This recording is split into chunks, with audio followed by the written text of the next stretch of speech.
siglo XVIII, uno de los predicadores más recordados es David Brainerd. David Brainerd.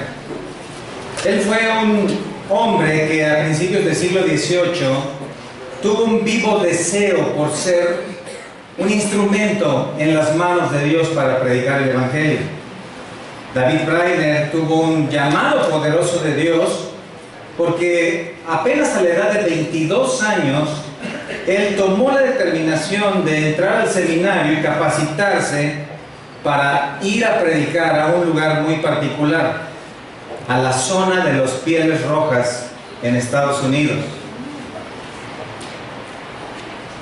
Después de 2 años de capacitación, a la edad de 24 años, David Brainerd fue allá a predicar y se enfrentó con muchas situaciones, comenzando con el lenguaje para llevar el Evangelio, pero su deseo era tan fuerte que persistió en esa predicación hasta que, poco tiempo después, 3 años después, comenzó a enfermar. Y en un siglo XVIII, donde la medicina estaba en una etapa muy rústica, se creía que David estaba padeciendo de tuberculosis. David Brainerd persistió en su predicación entre los Pieles Rojas, y deben saber que solamente pudo hacerlo 3 años más. A la edad de 29 años, David Brainerd murió. Sin embargo, en esa corta vida, él dejó un legado muy grande y tenía que ver con su diario. En los últimos 2 años, él escribió un diario donde continuamente explicaba de las experiencias entre los Pieles Rojas. El 24 de junio, en su diario, menciona lo siguiente: prediqué a los indios según ellos me pidieron y a propuesta suya. Al ver sus pobres deseos paganos de escuchar el Evangelio de Cristo, me animó a hablar y platicar con ellos, aunque para entonces me sentía muy débil y mis ánimos estaban agotados.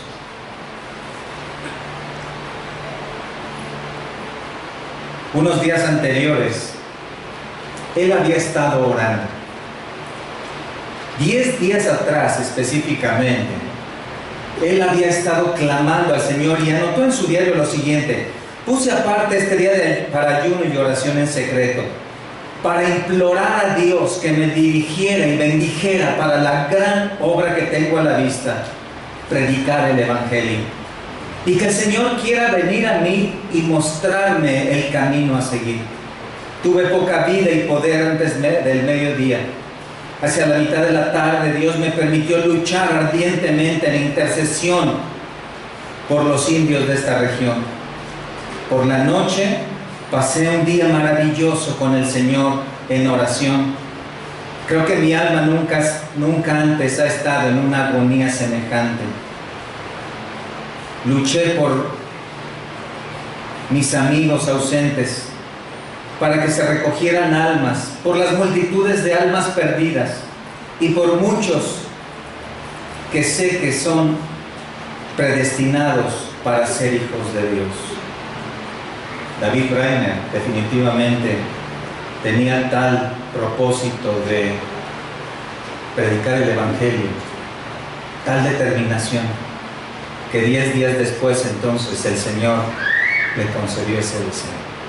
Y fue y predicó el Evangelio. Pocas veces podemos ver testimonios como este, donde prácticamente entramos a ver el corazón de un siervo de Dios, el corazón de un evangelista. Y esto es lo que estamos haciendo en 1 Corintios capítulo 8, si me acompañan ahí en sus Biblias. 1 Corintios capítulo 8 y 9, donde estamos viendo el corazón del apóstol Pablo, el asunto que desató todo estos capítulos 8, 9 y 10, les recuerdo, es la duda, o era la duda de si un cristiano podía comer carne sacrificada a los ídolos. Y recuerdan, Pablo, inspirado por Dios, dijo en el versículo que en el versículo 4 y capítulo 8, vean lo que un ídolo nada es en el mundo. Es producto de la imaginación humana, que no existe, es una idea y nada más. Y luego en los versículos 8, en el versículo 8 y versículo 9 les digo que comer esos alimentos no hacía a nadie más acepto delante de Dios, y que la libertad cristiana significa el que se pueda comer y beber cualquier clase de alimento, pero que se debe cuidar la conciencia de otros. Y en el versículo 13 finalmente dice que si comer ciertos alimentos va a tropezar a otros, entonces es mejor abstenerse de ellos, ¿cierto? Esto deja claro lo que es la libertad en Cristo, pero luego Pablo quiere ilustrarlo y nos lleva al capítulo 9, en donde ya hemos estado meditando en los primeros 14 versículos. Y ahí habla acerca de su derecho al apoyo económico de parte de la iglesia. Es decir, ¿por qué la iglesia debe apoyar económicamente a un siervo de Dios? Y eso es lo que revisamos la semana pasada. ¿Recuerdan? 5 razones por las cuales esto debe ser. En primer lugar, Pablo ha sido llamado por Dios. Él era un apóstol. Su llamado provenía del Señor y por lo menos en 3 veces había visto al Señor resucitado. Su vida era un llamado auténtico de Dios. En segundo lugar, vimos la segunda razón. Trabajaba en la iglesia. Pablo hizo 4 viajes misioneros y muchos años pastoreando, enseñando, guiando a diferentes iglesias. La salvación y santificación fueron evidencias de su ministerio. Él se distinguió por su trabajo en la iglesia, en los creyentes, en los hombres y las mujeres de ese tiempo. En tercer lugar, la tercera razón, vimos que tiene derecho a recibirlo. Como apóstol, pastor, evangelista, Pablo tenía derecho a ser apoyado materialmente por la iglesia. Servir a Dios es un privilegio, no merecemos nada, pero como cualquier trabajador, el siervo de Dios tiene derecho a recibir fruto de su trabajo. En cuarto lugar, vimos que la ley de Dios lo manda, y Pablo cita ahí Deuteronomio 25:4, no pondrás gozar al buey que trilla, para decir que debe haber generosidad hacia el siervo de Dios, los que trabajan en la obra, pastores, misioneros, evangelistas. Incluso esto es repercutido, mejor dicho, replicado allá en 1 Timoteo 5, cuando manda doble honra para los pastores que gobiernan bien, principalmente los que predican y enseñan. Y finalmente en el versículo 14 dice que la quinta razón es que el Señor lo ordenó. El Señor ordenó que sus discípulos fueran apoyados por las personas que lo recibieran en los lugares donde llegaran a predicar el Evangelio. ¡Qué bendición! Cuando la iglesia apoya a pastores y evangelistas en la obra del Señor, amén. Entonces, el capítulo 9 es un tipo de autobiografía, ¿se da cuenta? Es un tipo de narración, una explicación de lo que está sucediendo ahí en el corazón de Pablo. Estamos viendo ahí el corazón de Pablo, los afectos de Pablo. Y es muy interesante cuando hablas con un pastor o con un misionero sobre sí mismo. No sé si lo has hecho alguna vez, pero tal vez le has preguntado por qué hace lo que hace, qué tan difícil es su ministerio, qué tiene que enfrentar cada día, cómo es que su familia tiene que caminar con él para servir al Señor. ¿Has platicado alguna vez con un pastor misionero lo que significa ir a otro lado a predicar el Evangelio? Las luchas que sostiene, lo que tiene que estar, lo que tiene en oración cada día en su vida. Capítulo 9 entonces es el corazón de Pablo. Él está hablando ahí de lo que tiene y está diciendo en primer lugar, hay un derecho de que la iglesia sostenga a los siervos de Dios. Y esto es muy importante porque tendemos a formar ideas propias sobre las motivaciones de los siervos de Dios. Algunas veces hay quien llega a pensar que tal vez los siervos sirven por motivaciones distintas. A veces alguien diría, bueno, es que quiere ser misionero porque quiere conocer el mundo, quiere ir a otra parte, quiere cambiar de aires, quiere ser pastor porque tal vez le gusta dar clases, o quiere ser maestro porque tiene esa vocación. Recuerda, ahí en el versículo 3 puedes notar el capítulo 9 que algunos juzgaban mal a Pablo, lo criticaban por aspectos irrelevantes. Decían que su aspecto, que su discurso, que su apariencia, que sus palabras. Y entonces viene la segunda sección, de los versículos 15 al 18.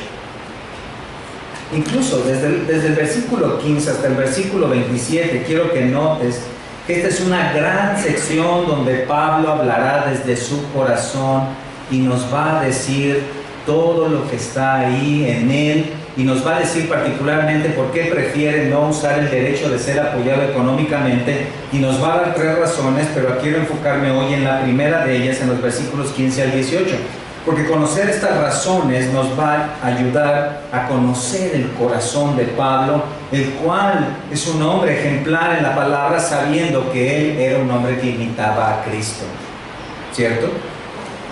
Así que vamos a ir a los versículos 15 al 18 y voy a darle lectura para que lo tengamos en mente cuando dice: pero yo de nada de esto me he aprovechado, ni tampoco he escrito esto para que se haga así conmigo, porque prefiero morir antes que nadie desvanezca esta mi gloria. Pues si anuncio el Evangelio, no tengo por qué gloriarme, porque me es impuesta necesidad. Y ay de mí si no anunciar el Evangelio, por lo cual si lo hago de buena voluntad, recompensa tendré. Pero si de mala voluntad, la comisión me ha sido encomendada. ¿Cuál pues es mi galardón? Que predicando el Evangelio, presente gratuitamente el Evangelio de Cristo, para no abusar de mi derecho en el Evangelio. Lo primero que había en el corazón de Pablo era una determinación fuerte, profunda, para anunciar el Evangelio. En los versículos 15 al 18 estás viendo el centro del ministerio de Pablo. Estás viendo la esencia de su llamado, la motivación de su servicio. Ahí está el corazón de Pablo. Y si miras ahí, esto es lo que lo movía en todo lo que tenía que ver con su vida y ministerio y servicio y viajes. Si abres un motor de un coche, cuando tú levantas ahí el cofre y ves el motor, todo parece muy sencillo, ¿cierto? Tal vez la mayoría de nosotros solo sabemos que simplemente se mete la llave y se enciende. Pero si vas al motor y levantas la tapa que está ahí y comienzas a quitar los tornillos, vas a comenzar y vas a llegar hasta donde están los pistones. Y en esos pistones, que son grandes cilindros de metal, ahí hay una cámara, hay un espacio donde los inyectores lanzan la gasolina y donde la chispa de la bujía concuerda para que ahí en esa cámara de combustión haga una presión al punto que haga una pequeña explosión que impulsa el pistón, y así los 4 o 6 o 8, o los que depende de los que tenga tu coche, y el motor comienza a funcionar. Estos versículos 15 al 18 son la cámara de combustión de la vida de Pablo. En su corazón, este es el centro donde él nos dice por qué hace lo que hace. ¿Cuál es su vida? ¿Cuál es su deseo? ¿Cuál es su propósito? ¿Qué es lo que vemos en el corazón de Pablo? Versículo 15, que había una preocupación primaria. Versículo 15, pero yo de nada de esto me he aprovechado, ni tampoco he escrito esto para que se haga así conmigo, porque prefiero morir antes que nadie desvanezca esta mi gloria. Pablo optó aquí en no aprovechar su derecho a ser apoyado económicamente por una razón. Había algo en su corazón que lo llevaba a no tomar el derecho de ayuda. Había algo ahí, la cual él le llama mi gloria. ¿A qué se refiere? La palabra gloria ahí significa jactancia, y es una palabra neutra. ¿Qué significa esto?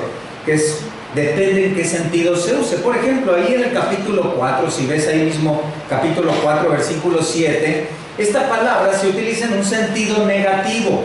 Cuando dice en el 4:7, porque ¿quién te distingue o qué tienes que no hayas recibido? Y si lo recibiste, ¿por qué te glorías? ¿Por qué te jactas? Como si no lo hubieras recibido. En ese sentido negativo es un pecado. Ese gloriarse es un pecado. Pero también se puede utilizar la palabra en sentido positivo. Y de las 11 veces en el Nuevo Testamento que aparece, 5 de ellas se utiliza en sentido positivo, como una cualidad. Y aquí es como se traduce en el capítulo 9, versículo 15, como una cualidad. Esa gloria es algo correcto, es una gloria adecuada. Y entonces puede traducirse también como se traduce en Romanos capítulo 5. Acompáñame ahí en tu Biblia, en Romanos capítulo 5, versículo 11. Porque quiero que comprendas muy bien esta palabra para que entiendas a qué se refiere el apóstol Pablo. Romanos 5, 11. Y no solo esto, sino que también nos gloriamos en Dios por el Señor nuestro Jesucristo. ¿Observas eso? Nos gloriamos en Dios. Ese es un gloriarse correcto. En 2 Corintios capítulo 12, versículo 9, también aparece la palabra. 2 Corintios 12, versículo 9. ¿Recuerdas cuando Pablo está orando acerca de esa gran prueba y le dice que Dios le ha dicho: bástate en mi gracia, porque mi poder se perfecciona en la debilidad? Y vean lo que dice Pablo: por tanto, de buena gana me gloriaré más bien en mis debilidades. ¿Me qué? Me alegraré, me gozaré. Este es el sentido positivo. Pablo dice, regresando al 9:15, prefiero morir antes que alguien desvanezca mi gozo, mi jactancia, mi alegría. ¿De qué estás hablando, Pablo? Bueno, Pablo tenía una motivación, un motivo de alegría correcta, algo que él lo veía como su gloria, por lo cual él prefería no usar el derecho de apoyo económico. ¿Qué era? Bueno, dice la palabra que de la abundancia del corazón escribe la pluma también. Si notan en el versículo, aunque en el versículo 15 él no menciona que es específicamente, en el versículo 16, noten que él lo dice: anuncio o anunciaré ¿qué? El Evangelio. Y en el versículo 18, predicando o presente, ¿qué? Esa es la gloria de Pablo, predicar el Evangelio. ¿Cuál es el motivo de alegría y gozo para él? Anunciar el Evangelio. Ahí está el corazón del apóstol. Vean, 5 ocasiones en estos 4 versículos aparece la palabra Evangelio. El Evangelio estaba en su corazón. Incluso la palabra o el Evangelio aparece 100 veces, más de 100 veces en todo el Nuevo Testamento. Y escuchen a los Corintios, en las cartas a los Corintios aparecen más de 20 veces. Es el Evangelio, las buenas noticias, es el mensaje de Cristo y este crucificado. El Evangelio cautivaba el corazón de Pablo y su gloria era poder hablar del Evangelio. ¿Por qué? Ahí en Romanos capítulo 1, versículo 16, miren conmigo cómo él consideraba el Evangelio, y por supuesto de parte de Dios, pero él dice en Romanos 1:16: no me avergüenzo del Evangelio, porque es ¿qué? Poder de Dios. ¿Para qué? Para salvación. El Evangelio estaba en el mero centro del corazón de Pablo, era la gasolina de Pablo, era la potencia de Pablo moviendo su vida. En la primera carta a Timoteo, capítulo 1, versículo 15, primera carta a Timoteo, capítulo 1, versículo 15, miren cuando le habla a su discípulo y le dice: palabra fiel y digna de ser recibida por todos, que Cristo Jesús vino al mundo para salvar a los pecadores, de los cuales yo soy el primero. Pablo entonces se veía como un benefactor, un receptor del Evangelio de salvación. Él lo había tomado, lo había cautivado, y ahora su gloria era predicarlo, anunciarlo. Esto comenzó con su conversión. Si me acompañan en Hechos 9, van a notar cómo el apóstol Pablo, Saulo de Tarso, en Hechos 9, cabalgaba rumbo a la ciudad de Damasco, era un perseguidor de la iglesia. ¿Recuerdas? Apenas unos capítulos atrás había sido testigo de la muerte de Esteban, y él tenía cartas de las autoridades que lo hacían un perseguidor implacable. Y en Hechos 9, él iba en camino a Damasco, y entonces el Señor lo enfrentó, una gran luz lo derribó del caballo y le dijo: ¿por qué me persigues? Y Pablo dijo: ¿quién eres, Señor? Y le dijo: yo soy Jesús a quien tú persigues. Y esto trajo una conversión impactante. Pablo entonces, Saulo dejó de ser Saulo y se convirtió en Pablo. Y de un perseguidor se convirtió en un predicador. Pero vean por favor que en el versículo 15 Dios le dijo algo muy importante. Dios le dijo algo muy importante a Ananías acerca de Pablo, cuando le dijo: ve, porque instrumento escogido me es este, para llevar mi nombre en presencia de los gentiles y de reyes y de los hijos de Israel. ¿A qué le estaba llamando Dios a Pablo? ¿A ser qué? Un predicador, un proclamador del Evangelio, un hombre que hablara el Evangelio. Ahora ya no lo perseguía, ahora lo propagaba. A diferencia de los apóstoles, ¿notaron? A diferencia de los apóstoles, el Señor le estaba llamando específicamente a ser un predicador del Evangelio. ¿A quiénes? A los gentiles. Pablo era un evangelista de gentiles. Él llegaba a una región donde el Evangelio no había llegado. Todo el imperio romano estaba plagado de paganismo, y entonces él llegaba ahí y comenzaba a predicar. Ves a Pedro, Juan en la sinagoga predicando, Pablo al comienzo, pero después lo ves en el Areópago, en las plazas, lo ves en la calle, predicando el Evangelio. Él tenía una capacidad particular. Ese empuje que tenía para perseguir a la iglesia anteriormente fue utilizado por Dios para una determinación a predicar el Evangelio. Y él fue a Antioquía, la primera ciudad donde se convirtieron los gentiles en la zona norte de Israel. Y luego fue a Galacia en su primer viaje misionero y predicó el Evangelio. Y después, en su segundo viaje misionero, pasó a Macedonia, producto de una visión, y fue a Filipos, predicó el Evangelio, y fue a Berea, predicó el Evangelio, y fue a Tesalónica y predicó el Evangelio, y de ahí fue a Atenas, Hechos 17, y predicó el Evangelio, y bajó a Corinto y predicó el Evangelio.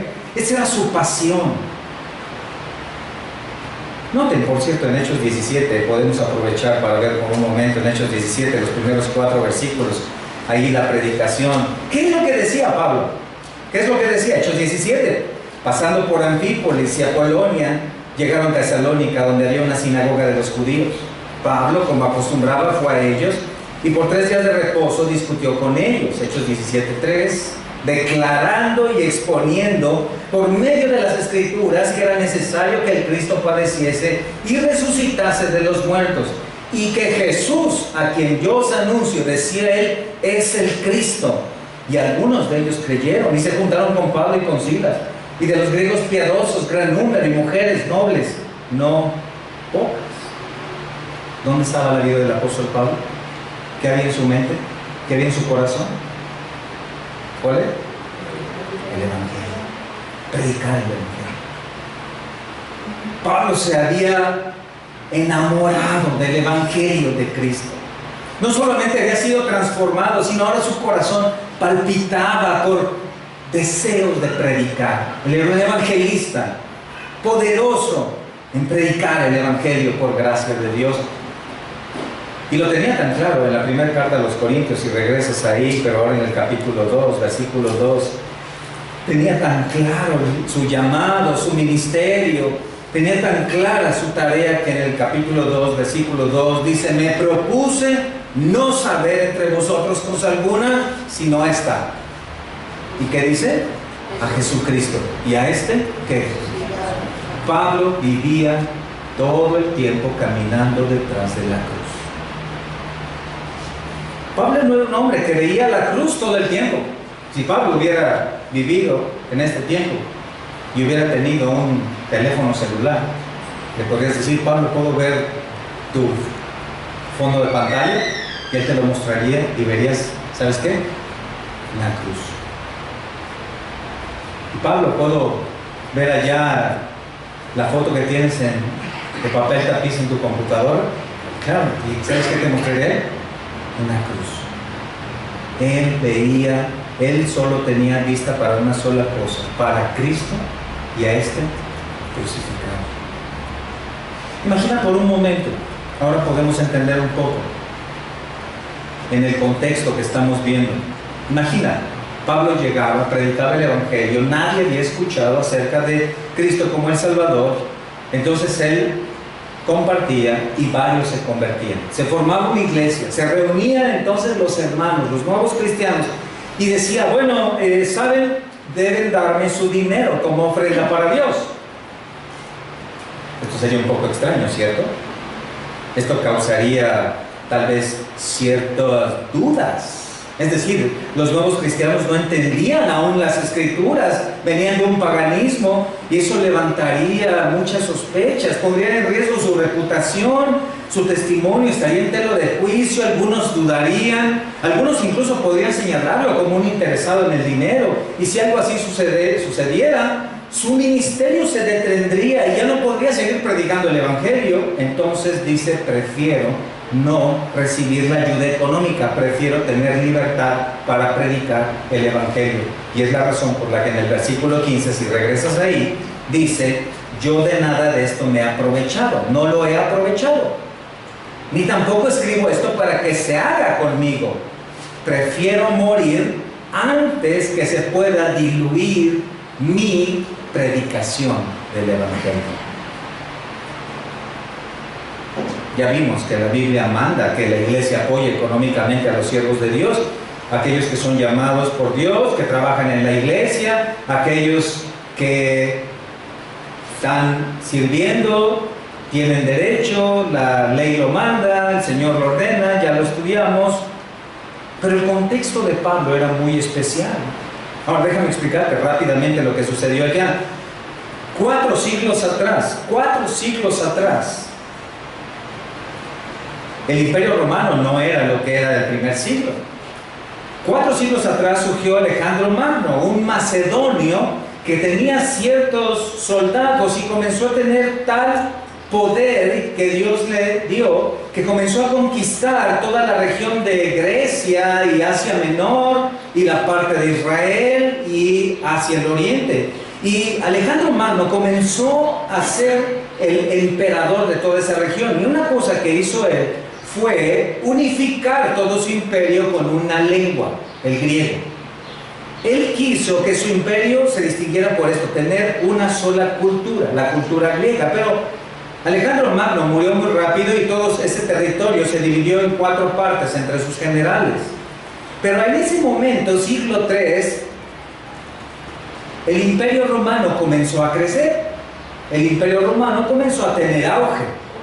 Y entonces comenzó a tomar posesión de todo lo que anteriormente era el Imperio griego. ¿Por qué sucedió así? Providencialmente. Dios lo dirigió.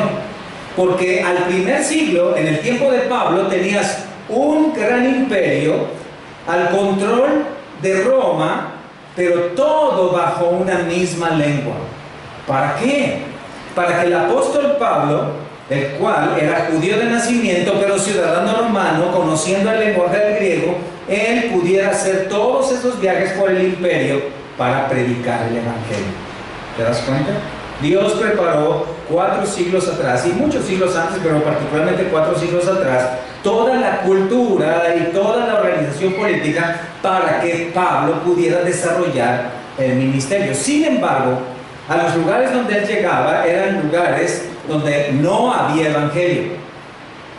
Si enviamos, por ejemplo, a un misionero donde no haya nada de cristianismo, imagínate a un lugar recóndito al otro lado del mundo donde el evangelio no ha llegado. Por ejemplo, un país como Camboya, allá cerca de Vietnam, de las Filipinas, por aquel lado. Y lo enviamos allá al misionero y le decimos que predique el evangelio, y comienza a predicar, y el primer domingo comienzan a llegar 2 o 3, y el segundo domingo 7, 8, y el tercer domingo 15 o 20. Y el tercer domingo hablamos con él y le decimos, bueno, ¿sabes qué? Algo que tienes que hacer, muy importante, no se te olvide recoger la ofrenda. Y entonces él va ahí el domingo y va a decir, tal vez tengo duda con eso, y va a regresar la llamada y va a decir, oye pastor, pero ¿no crees que tal vez puedan pensar que yo vine aquí solamente para hacerme de su dinero? Tienes razón, no les pidas su ofrenda entonces. Aunque es bíblico, sin embargo, espera para que ellos maduren y crezcan. Eso es lo que sucedió en el primer siglo. Eso es lo que sucede, por ejemplo, actualmente en Chiapas. Las iglesias apenas están comenzando a entender que deben ofrendar. Imaginen ustedes que desde el primer viaje hubiéramos llegado y hermanos, ya llegamos, mucho gusto. Bueno, ¿qué les parece si nos ofrendan? Es algo bíblico, ahí está, 2 Corintios 8:9, 1 Corintios 16. Además el Señor dijo, más bienaventurado es dar que recibir. Tal vez se nos hubieran quedado viendo un poco extrañados y no hubiéramos ido como ahora en 9 viajes, ¿cierto? Esto es lo mismo que pensaba el apóstol Pablo. Él prefería trabajar y aprovechar el derecho a ser apoyado económicamente, porque no era lo más conveniente para la predicación del Evangelio. Ahora nosotros estamos en un contexto distinto, en un lugar muy diferente, en una iglesia con otra madurez, con un conocimiento de la palabra, consciente de que la Biblia enseña a ofrendar generosamente, libremente, ¿cierto? Ya entendemos esto, desde hace varios años lo hemos estudiado, hemos tomado estudios. Ahora ninguno de nosotros nos alarmamos porque sabemos que la ofrenda es parte de lo que la iglesia debe practicar para sostener, también apoyar a siervos de Dios, ¿cierto? Hoy es al contrario, al tener más ofrendas podemos aprovecharlas para extender la predicación del Evangelio. Ahora sí entendemos que al tener más ofrendas podemos comprar Biblias, Nuevos Testamentos, podemos comprar cosas también para apoyar a las personas en necesidad en el Hospital del Niño, a nuestros hermanos en Chiapas, ¿cierto? Sabemos incluso que ahora al tener más ofrendas podemos enviar al pastor Arturo a Shepherd's Conference ahora el próximo mes, bueno, 2 meses casi, si tenemos que apurarnos para que pueda ir. ¿Qué significaba la tarea que Dios le había dado al apóstol Pablo? ¿Qué significaba? ¿Por qué Pablo estaba dispuesto a ceder este derecho de ser apoyado económicamente? Y él lo dice. Recuerden, aquí estamos viendo el corazón de Pablo, estamos viendo su corazón. Y en los versículos 16 al 18, él dice, quiero decirte cómo es que veo yo el Evangelio. En el versículo 16 observa cuando dice ahí, versículo 16, si anuncio el Evangelio, no tengo que gloriarme, porque me es impuesta necesidad, y ay de mí si no anunciare el Evangelio. ¿Qué está diciendo? Pablo dice, predicar el Evangelio es una necesidad impuesta en mí. Es una necesidad impuesta. ¿Se ven ahí las palabras? Dice, me es impuesta necesidad. ¿Observas eso? Ahora debes recordar ahí, Pablo comenzó como un religioso.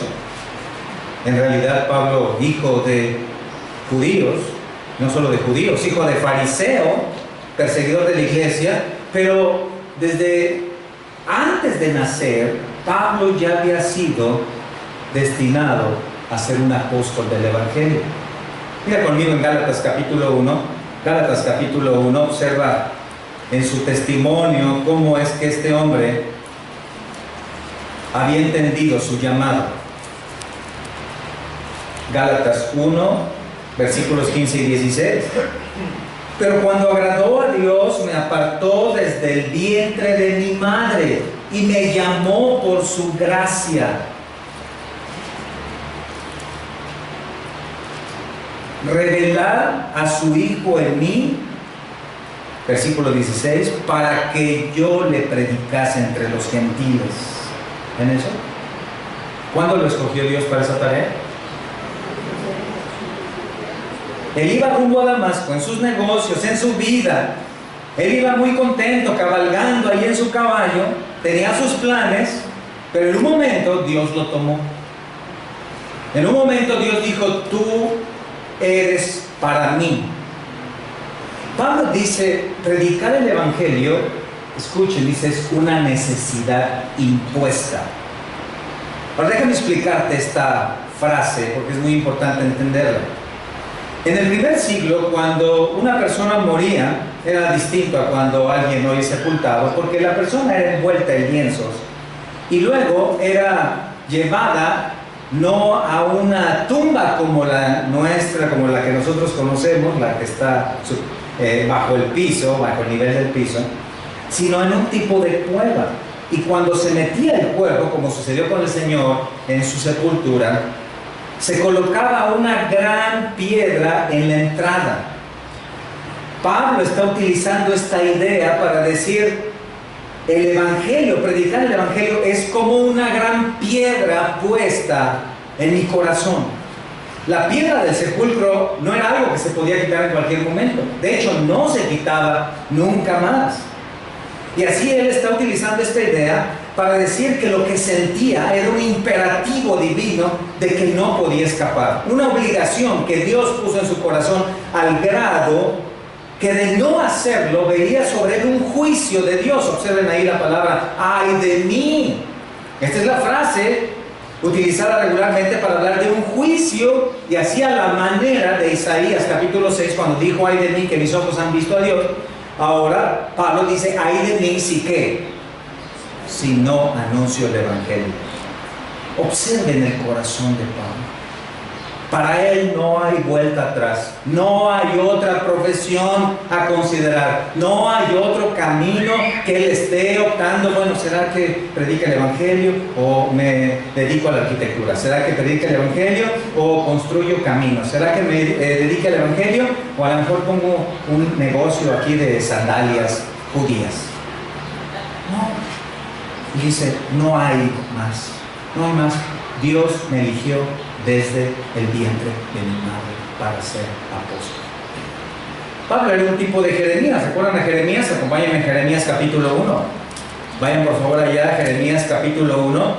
Allá el profeta, ¿recuerdan? Llamado a predicar a Judá y a Israel. Ese hombre que fue el último recurso antes de que el pueblo de Israel fuera llevado en cautiverio. ¿Por qué fue un profeta de Dios? Bueno, él lo dice en el versículo 5, capítulo 1, versículo 5. Mire, antes que te formase en el vientre, te conocí. Y antes que nacieses, te santifiqué. Te di por profeta a las naciones. ¿Se da cuenta? Jeremías fue escogido desde antes que naciera para ser un profeta de Dios. Dios ya lo había elegido. No era algo que se encontró Jeremías en el camino, ni Pablo.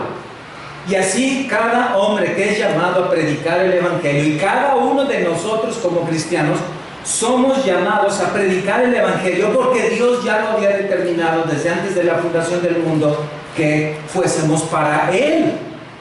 Mire conmigo ahí en Efesios capítulo 1, cuando el apóstol Pablo habla acerca de la obra de Dios antes de la creación para salvación nuestra. Efesios capítulo 1, miren conmigo cuando dice a partir del versículo 3, bendito sea el Dios y Padre de nuestro Señor Jesucristo, que nos bendijo con toda bendición espiritual en los lugares celestiales en Cristo, según nos escogió en Él antes de la fundación del mundo, para que fuésemos santos y sin mancha delante de Él, en amor, habiéndonos que predestinado. No es preconocimiento, sí preordenación. Predestinado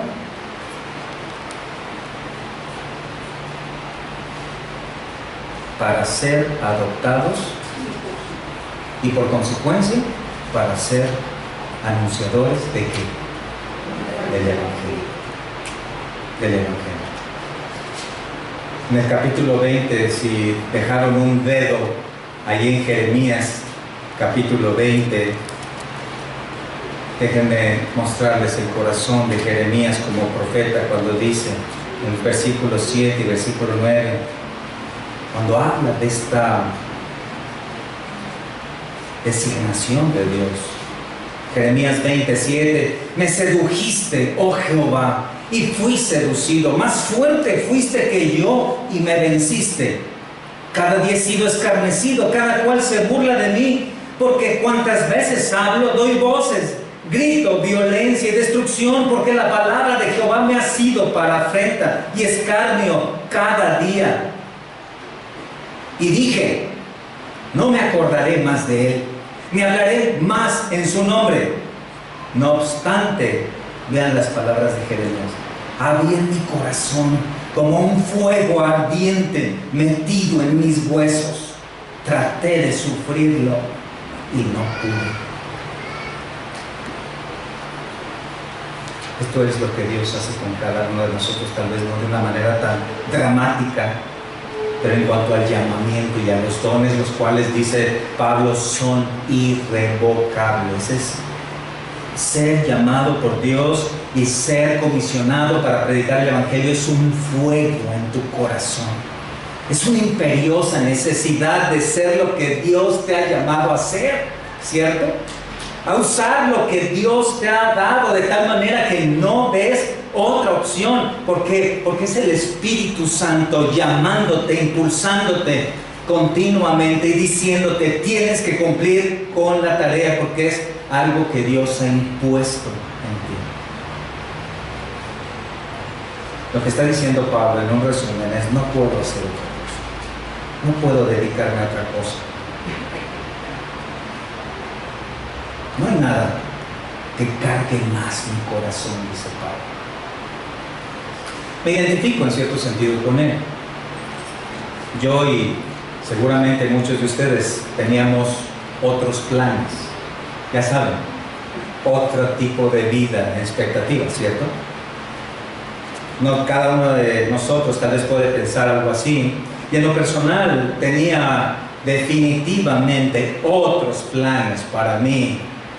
Hace 20 años más aproximadamente, aunque ya había escuchado el Evangelio, mi corazón estaba continuamente en una sola cosa: crecer económicamente para vivir y dar a mi familia una vida de comodidades y de placeres en este mundo. Y por cierto, para ello no me importaba absolutamente nadie más que mi propia vida.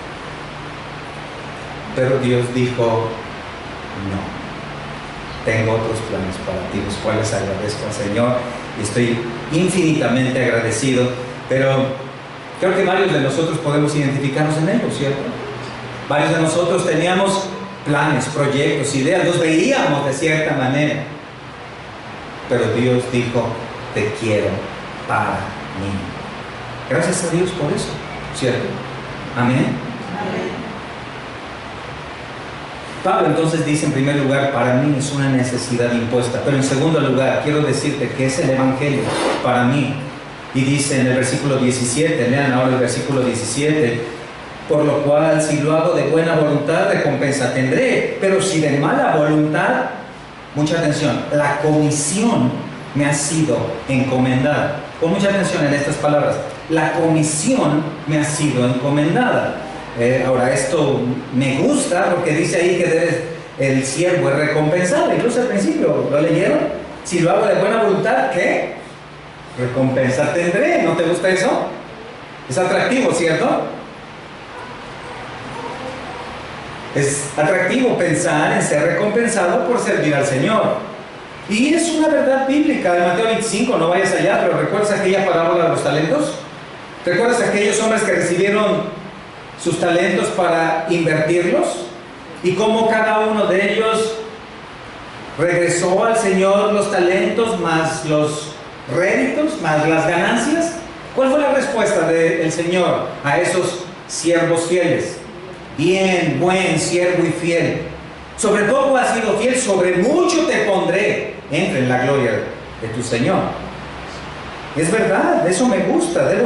Quiero ser recompensado por estar sirviendo al Señor. Pero Pablo dice, ¿sabes qué? Mira, el Evangelio para mí es esto: es una comisión encomendada. Comisión encomendada. Observen esas palabras ahí al final del versículo 17, porque quiero explicarlas. Oikonomía pepistomai.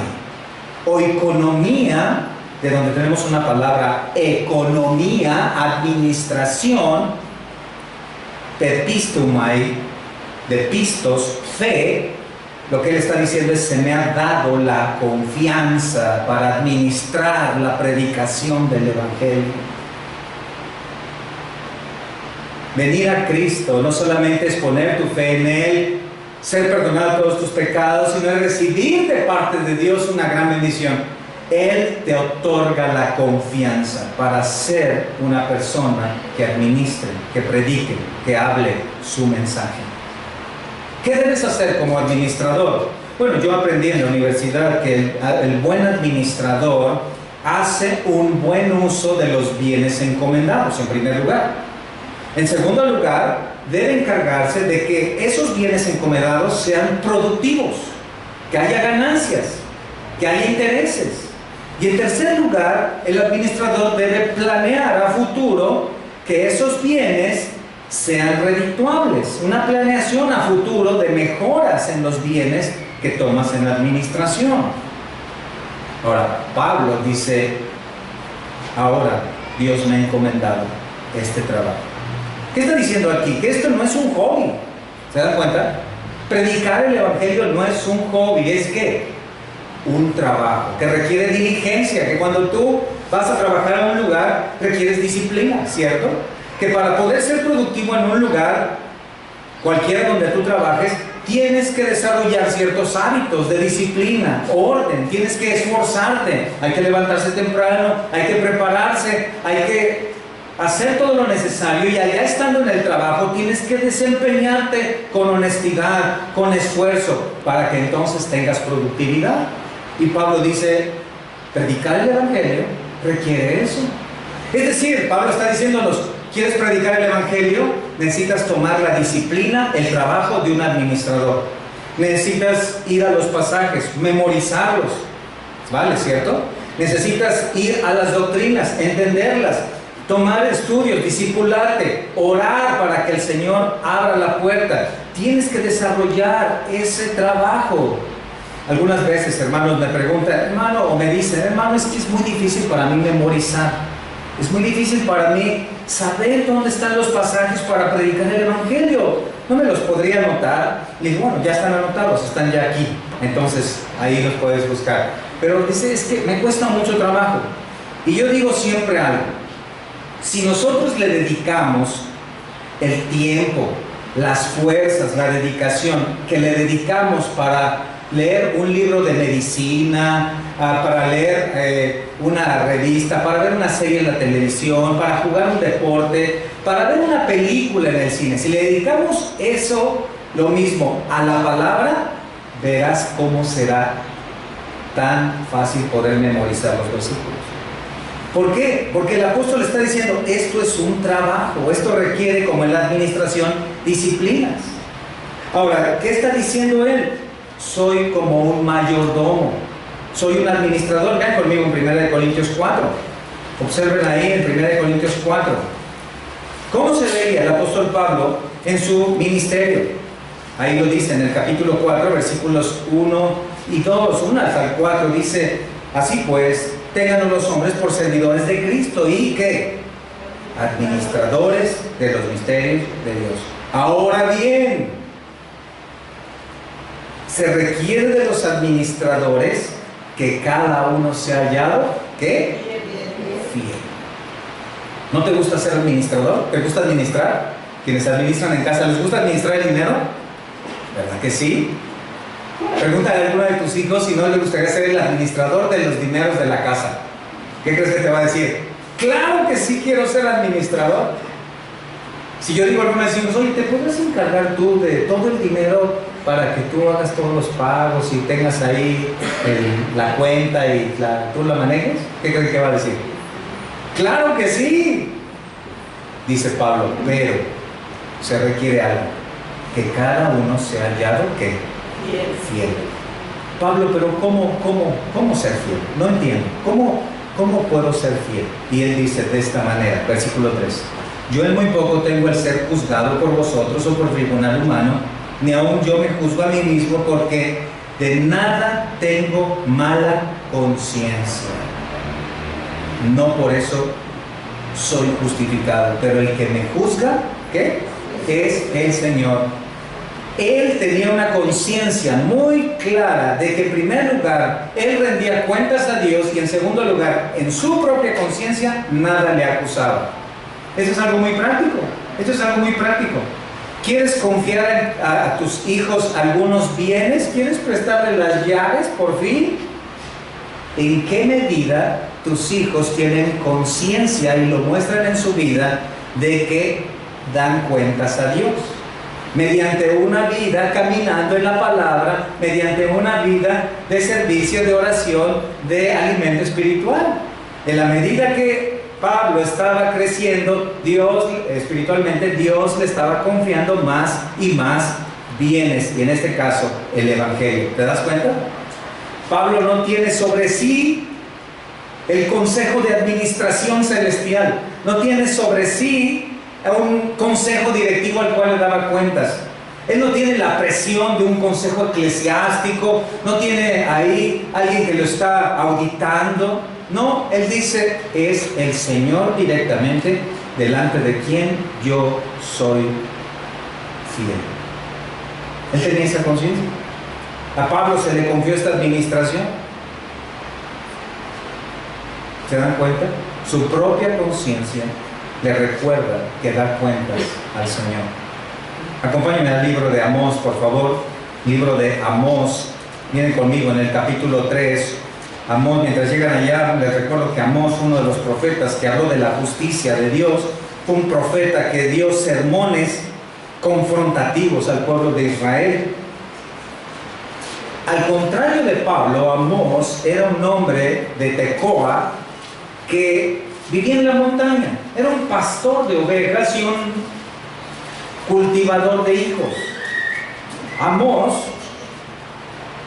fue uno de los profetas llamados por Dios. En el capítulo 3, versículo 7, dice: porque no hará nada Jehová el Señor sin que revele su secreto a sus siervos los profetas. Si el león ruge, ¿quién no temerá? Si habla Jehová el Señor, ¿quién no profetizará?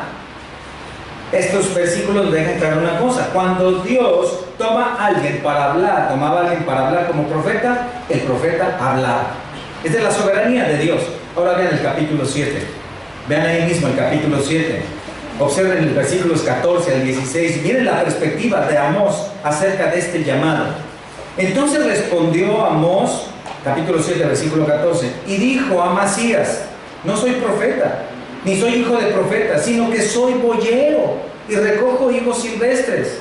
Y Jehová me tomó de detrás del ganado y me dijo: ve y profetiza a mi pueblo Israel. Ahora pues, oye palabra de Jehová. Tú dices: no profetices contra Israel ni hables contra la casa de Isaac. Por tanto, así ha dicho Jehová. ¿Se dan cuenta? ¿Notas lo que dice? Yo no era un profeta, pero Dios me tomó y me dijo: ve y habla. ¿Y qué dice Amós? Ahora, por tanto, así dice Dios. ¿Qué notas ahí?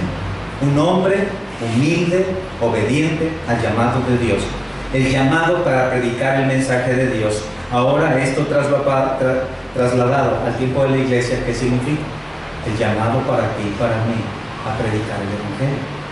¿Es un llamado que está opcional? No. ¿Es un llamado de Dios que podemos postergar para cuando Él venga? No. ¿Es un llamado que podemos rechazar? Tampoco. Es un llamado que tenemos que obedecer. Noten la convicción. Noten la convicción. Un hombre de Dios obedece el llamado. Toma la determinación de ir, cueste lo que cueste, a donde haya que ir, a donde se le ha mandado. Él no se anda con rodeos. Él tiene una tarea que hacer y ¿qué? La hace.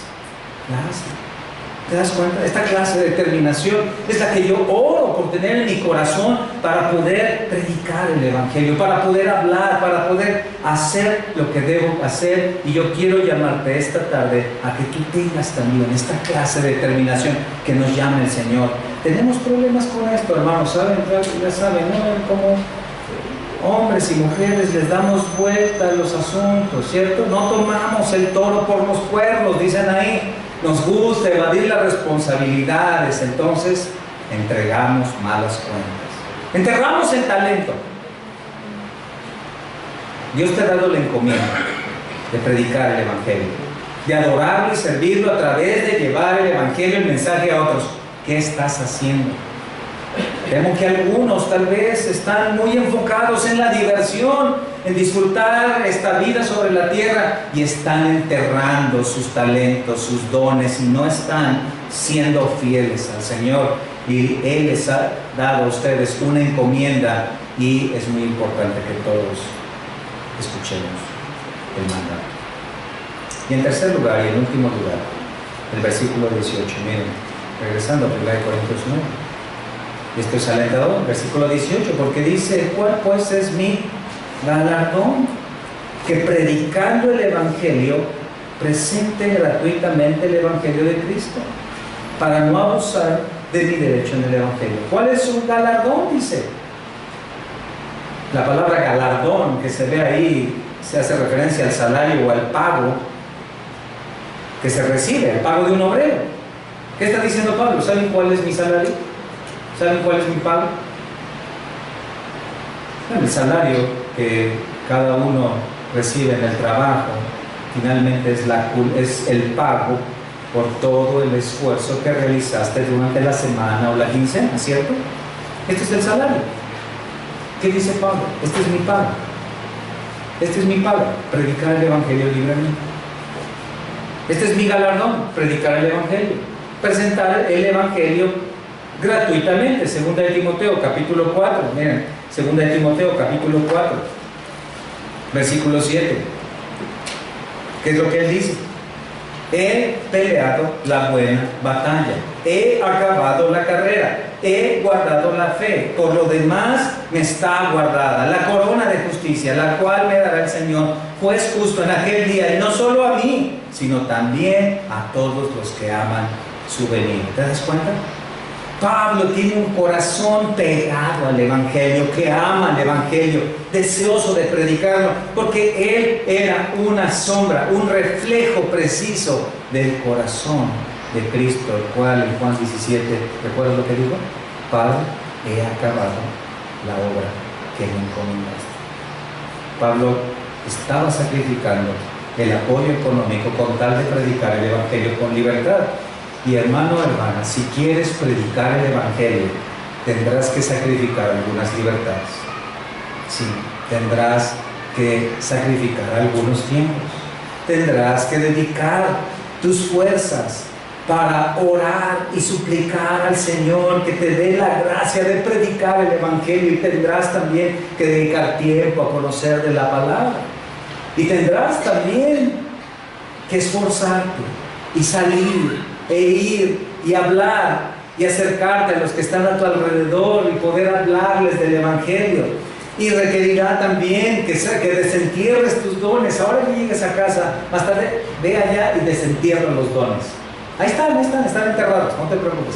Saca los talentos, entiérralos, y ahora sí voy a empezar a ponerlos en funcionamiento, Señor. Un corazón que ama el Evangelio es la evidencia muy clara, escucha, de un corazón que ha sido transformado por el Evangelio. Un corazón que ama y predica el Evangelio es una evidencia también de un corazón que ha sido transformado por el Evangelio. De tal manera que predicarlo es lo más valioso de la vida. Ahora, solo queda una pregunta. ¿Qué vas a hacer para ser un predicador del Evangelio?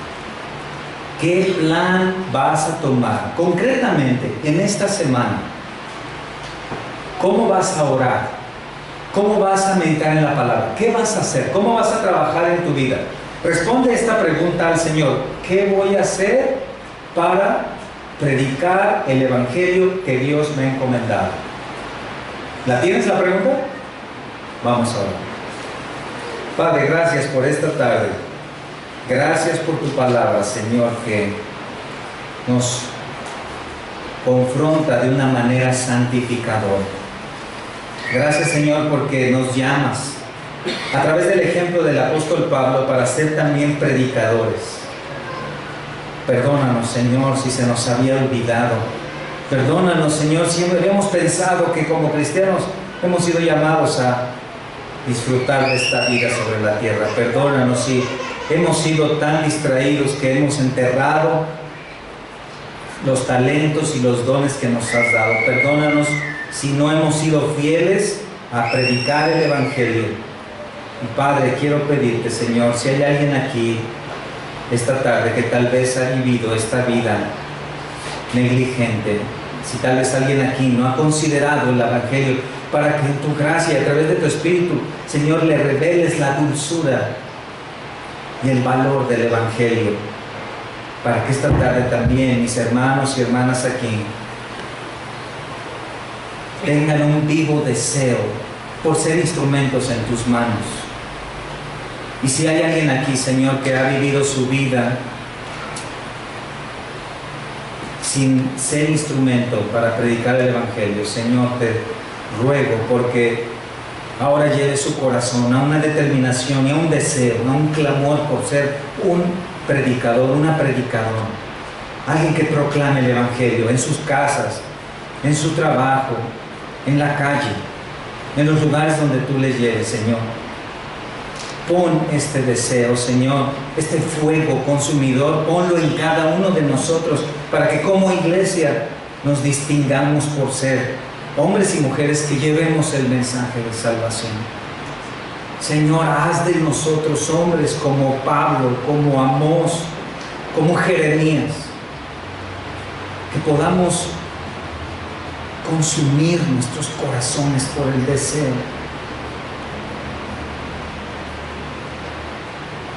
de llevar el mensaje.